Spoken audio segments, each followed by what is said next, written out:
ідзе наперадзе дзяржавы ў гэтым сэнсе. Вы вельмі слушна гэта адзначылі, што сапраўды грамадства ідзе наперадзе дзяржавы, і грамадства задае тон, бо сапраўды, асабліва ў мінулым годзе, вельмі шмат бізнесаў з'явілася беларускамоўных, розных ініцыятыў. Вось той жа з'явіўся нават сайт «Свае бай». І гэта той каталог беларускамоўных бізнесаў, які аб'ядноўвае ўсе бізнесы, існуючыя ў Беларусі.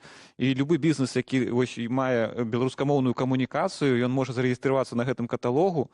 І ўжо ўсе беларускамоўныя грамадзяне ведаюць, дзе іх падтрымаюць па-беларуску, зразумеюць, дзе іх будуць абслугоўваць па-беларуску, і каб яны, людзі, неслі грошы якраз такі для сваіх, да тых людзей, якія з імі на адной мове размаўляюць. Гэта як бы ўжо ідуць такія працэсы не толькі таго, што з'яўляюцца нейкія бізнесы, але ўжо бізнесы аб'ядноўваюцца і даецца грамадзянам, якія зацікаўлены ў выкарыстанні беларускай мовы, пашырэнні яе, такі сігнал, што вось толькі аб'яднаўшыся, мы будзем, як бы, вось, мы прасунем сваю беларускую мову наперад. У тым жа спорце таксама вялікі